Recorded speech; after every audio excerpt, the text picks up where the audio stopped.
ایک حدیث عرض کرتا ہوں، حضرت ابو دردہ رضی اللہ تعالیٰ عنہ سے منسوب ہے. حضرت عمر فاروق رضی اللہ تعالیٰ عنہ کا زمانہ خلافت ہے اور عادل کے وہ بادشاہ ہیں. بیٹھے ہوئے تھے، ایک شخص کو پکڑ کر لایا گیا عدالت میں. کہا گیا کہ اس نے قرض لیا ہے اور یہ دیتا نہیں ہے. تو جو قرض خواہ تھے وہ بھی صحابی تھے.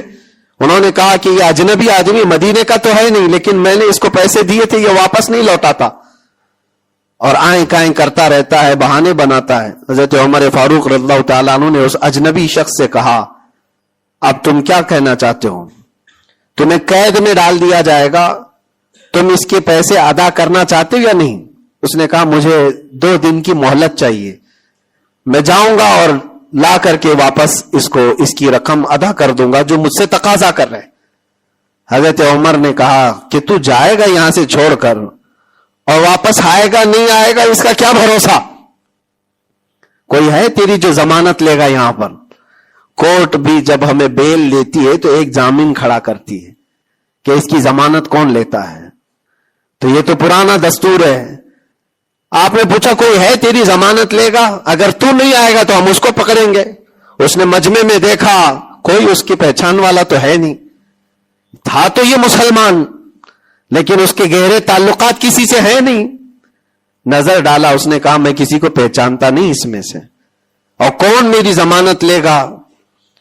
صحابہ اکرام بیٹھے ہوئے تھے، سب تو جانتے ہیں کہ ایک اجنبی ہے اور بھاگ گیا تو آئے گا نہیں. لیکن اس کے باوجود ایک صحابی ہیں حضرت ابو دردہ، کھڑے ہوتے ہیں، کہتے ہیں امیر المومنین میں اس کی ضمانت لیتا ہوں، میں اس کی ضمانت دیتا ہوں. کہا تم جانتے ہو اس کو؟ کہا جانتا تو نہیں، اتنا ہے کہ یہ مسلمان ہے، اتنا ہے کہ میرے آقا صلی اللہ تعالی علیہ وسلم کا غلام ہے.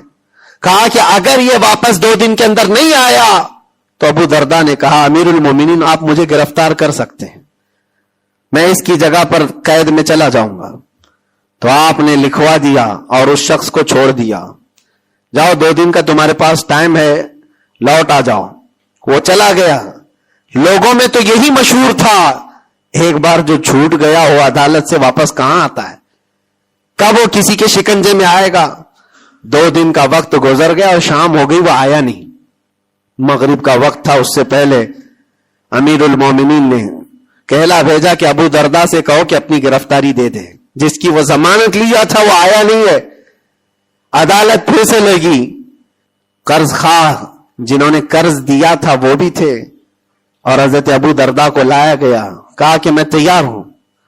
وہ نہیں آیا، لیکن ابھی عدالت ختم ہونے سے پہلے دیکھا کہ وہ شخص واپس لوٹ آیا، مال بھی لے کر کے آیا اور کہا کہ امیر المومنین مجھے تاخیر ہو گئی، میں معافی چاہتا ہوں، راستہ ایسا تھا ویسا تھا، لیکن میں لوٹ آیا اور جس کی امانت ہے وہ واپس کرتا ہوں.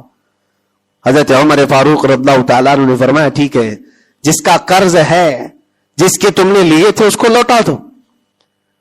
اس نے جب وہ قرض خواہ جو صحابی تھے ان کو لوٹانے کی بات کی کہ آپ کی امانت آپ لے لیں، تو کھڑے ہوئے اور کہا کہ میں معاف کر دیتا ہوں، جو تو نے لیا تھا اس کو میں نے معاف کر دیا، جاؤ. تو حضرت عمر فاروق رضی اللہ تعالیٰ عنہ فرماتے ہیں کہ پھر یہ مجلس دیکھی تو اس اجنبی شخص سے پوچھا تو چاہتا تو بھاگ جاتا، تو چھوڑ کر چلا جاتا، واپس نہیں آتا تو کون پکڑ کر لاتا؟ تو کس علاقے کا ہے یا کہاں جاتا؟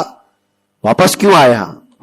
جانتے ہو اس نے کیا جواب دیا؟ امیر المومنین آپ سچ کہہ رہے ہیں، میں ایسی جگہ چلا جاتا جہاں سے لوگ مجھے پکڑ کر نہ لاتے، تھوڑی سی رقم ضرور تھی، میں بچا کر کے چلا جاتا، لیکن دل میں یہ خیال آیا کل کو دنیا یہ کہے گی رسول اللہ کے غلام دھوکے باز ہوتے ہیں، کہیں اللہ کے نبی صلی اللہ تعالی علیہ وسلم کے اوپر کوئی انگلی نہ اٹھائے کہ حضور کا غلام ایک مسلمان دھوکہ دیتا ہے. اس لیے میں واپس لوٹ آیا. میرے لیے دنیا حقیر ہے، میرے مصطفیٰ کی نسبت بہت بلند ہے.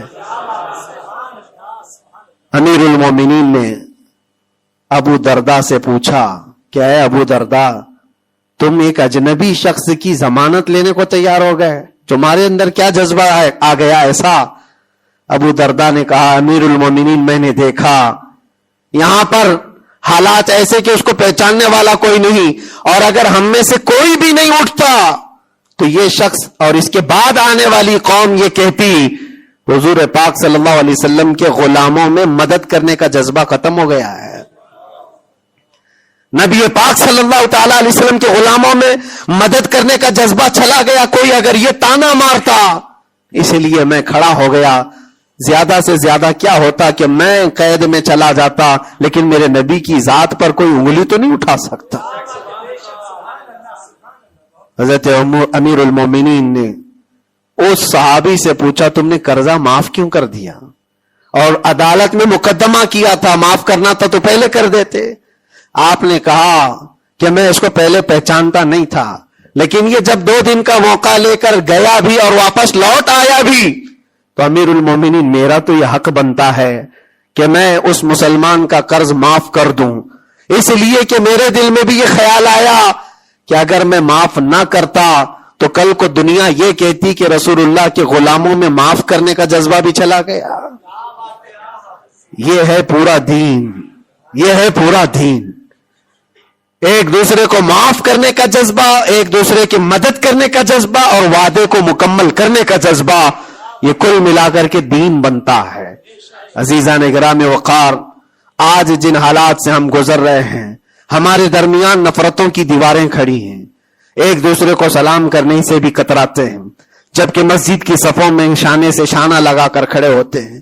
پھر وہ کون سا جذبہ ہے جو مر گیا ہے یا ختم ہونے کو آ گیا ہے؟ زندہ کرو۔ ہم اس نبی پاک صلی اللہ تعالی علیہ وسلم کی امت میں ہیں، اس نبی پاک صلی اللہ تعالی علیہ وسلم کی امت ہے جہاں ہماری جان جا رہی ہو لیکن میرے پڑوس میں کوئی پیاسا ہو تو ہم پانی نہ پی کر اسے پانی پلا دیتے ہیں۔ ہماری یہ تاریخ رہی ہے کہ نہیں رہی ہے؟ صحابہ اکرام کی یہ تاریخ ہے۔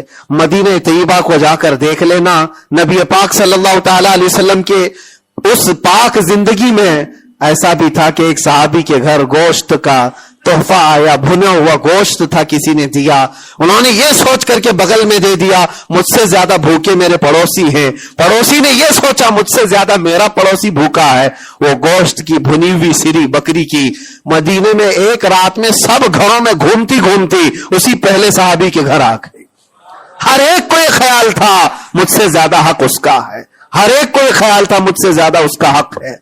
عزیزان گرامی وقار، آج جو حالات ہیں وہ بہت بدلے ہوئے لگتے ہیں، بہت بدلے ہوئے لگتے ہیں کہ ہر ایک کو یہ لگتا ہے سب سے زیادہ حقدار میں ہوں، مجھ پر ہی رحم ہونا چاہیے، میری مدد ہونی چاہیے، دوسرے کی ہو یا نہ ہو۔ یہ تمام باتیں صرف اس لیے کہہ رہا ہوں کہ ائمۃ المسلمین اور عامتہم جو حدیث پاک میں آیا ہے، مسلمانوں کے امام، مسلمانوں کے لیڈر، ان کے بارے میں خیر خواہی کرنا یہ بھی دین ہے۔ اور آج تو جن حالات کو دیکھ رہے ہیں ہم، الیکشن کا ماحول ہے، ہر ایک کی نظر لوگوں کے صرف ووٹ پر لگی ہوئی ہے، اور پھر اس کے بعد پتہ نہیں 5 سال تک تو ڈھونڈتے رہو، پتہ بھی نہیں ملتا۔ لیکن ان حالات میں مسلمانوں کو یہ چاہیے کہ وہ اپنے حق رائے دہی کا پورا استعمال کریں۔ تمہارے کچھ حقوق ہوتے ہیں، تمہارے بھی کچھ مطالبے ہونے چاہیے۔ ہر قوم آج ووٹ دینے سے پہلے اپنے مطالبے رکھتی ہے کہ ہمارے محلہ بڑا خستہ حال ہے، اس کی گٹر بنا دو، اس کے فلاں کر دو، بجلی پانی صحیح کر دو۔ یہ ضروریات زندگی کے مطالبے تو رکھتی ہی ہے، مسلمانوں کے مطالبے کہاں چلے گئے؟ ہمارے حقوق کے بارے میں کبھی بات کیوں نہیں رکھی جاتی؟ اسی لیے میرے عزیزو، میرا مشن تو صرف اتنا ہے، ہمارا لیڈر وہی ہے جو ناموس رسالت کے لیے کھڑا رہتا ہے۔ ہم اس کو لیڈر بھی مانتے ہیں جو میرے آقا صلی اللہ تعالی علیہ وسلم کی عزت کے لیے کھڑا رہے، اس لیے کہ میرے عزیزو ہمارا پورا ایمان یہی ہے، ہمارا پورا ایمان یہی ہے۔ اور آپ کو پتا ہے محمد کی محبت دین حق کی شرط اول ہے، اسی میں ہو اگر خامی تو سب کچھ نامکمل ہے۔ اور اگر تم نبی پاک صلی اللہ تعالی علیہ وسلم کی محبت اور ان کی عظمت کے لیے کھڑے ہو گئے تو دنیا یوں ہی سنور جائے گی۔ آپ کو پتا ہے ڈاکٹر اقبال نے کیا ایک بہت پیارا حل دیا تھا ہمیں، بہت پیارا حل ہے۔ مسائل تو بہت ہیں، ہم بھی چاہتے ہیں ہمارے لیڈروں کے پاس رکھیں، ہماری ایجوکیشن کے مسائل ہیں، ہمارے گھر بار کے، ڈرینیج کے، روڈ کے، لائٹ کے، پانی کے بہت سارے مسائل ہیں. اس کے علاوہ غربت کے مسائل، جاب لیس نوجوانوں کے مسائل، بہت ساری چیزیں، کیا کیا مسئلے رکھے. اور پھر قوم کے اندر جو خرابیاں آئی ہیں وہ تو ایک پہاڑ کے برابر ہیں. ہر دوسرا تیسرا نشے کا عادی ہے، ہر دوسرا تیسرا اخلاق سے گرا ہوا ہے. یہ تمام معاملات، عورتوں میں بے حیائی، نوجوانوں میں نشہ کی عادت، یہ تمام چیزیں دیکھ دیکھ کر ہم سوچتے ہیں کن کن مسئلوں پر بات کریں اور کس کس چیز کا علاج کرنے کے لیے نکلیں. تو ڈاکٹر اقبال نے ایک بات بتائی تھی. وہ دنیا گھوم کر کے آئے ہوئے انسان تھے. وہ پیرس گئے، اٹلی گئے، جرمن گئے اور وہاں کے قوموں کی ترقیاں بھی دیکھی اور اس کے بعد واپس آ کر کے کہا میں نے اپنی قوم اور حضور کی امت کی ترقی کو بہت گہرائی سے دیکھا. 8-10 سال کا ریسرچ کیا. میں نے معلوم کیا کون سی فیلڈ میں اپنے نوجوانوں کو اتارا جائے تو یہ کامیاب ہوں گے، کون سا ایسا میدان ہے جس میں مسلمانوں کو جمع کر دیا جائے تو یہ ترقی میں آ جائیں گے. سائنس ہے، فزکس ہے، جغرافی ہے، اسٹرونومی ہے، بہت ساری چیزیں ہیں. کس چیز میں اتارا جائے؟ تو ڈاکٹر اقبال کہتے ہیں میں نے بہت غور و فکر کیا، آخرکار اس نتیجے پر پہنچا کہ اس امت کی کامیابی کا صرف ایک ہی نقطہ ہے، ایک ہی راز ہے کہ محمد سے وفا تو نے، تو ہم تیرے ہیں. یہ جہاں چیز ہے کیا، لوح و قلم تیرے ہیں، لوح و قلم تیرے ہیں. ہر مسئلے کا حل اس بات پر ہے. اسی لیے میں فوکس کرتا ہوں میرے عزیزو، نبی پاک صلی اللہ تعالی علیہ وسلم کی عزت کی حفاظت کے لیے جو کھڑا ہوتا ہے اللہ تعالیٰ اس کے سارے مسائل کو یوں حل کر دیتا ہے. اسی لیے آیت کریمہ بھی میں نے یہ پڑھی، ان ینصرکم اللہ فلا غالب لکم. اللہ فرماتا ہے اگر اللہ تمہاری مدد کر دے تو دنیا میں سے کوئی ایسا نہیں جو تم پر غلبہ حاصل کر سکے. کوئی غالب نہیں آ سکتا اگر اللہ مدد کر دیا. وَإِن يَخْذُلْكُمْ فَمَنْ ذَا الَّذِي يَنْصُرُكُمْ مِنْ بَعْدِهِ. اللہ فرماتا اور اگر اللہ گرا دے تو دنیا کی کوئی طاقت تمہاری مدد نہیں کر سکتی، کوئی طاقت مدد نہیں کر سکتی. ایک بات، بہت ساری چیزیں ہم نے سیکھی ہیں. جیل کے اندر کے حالات انشاءاللہ کبھی طویل داستان پوری میں بیان کروں گا.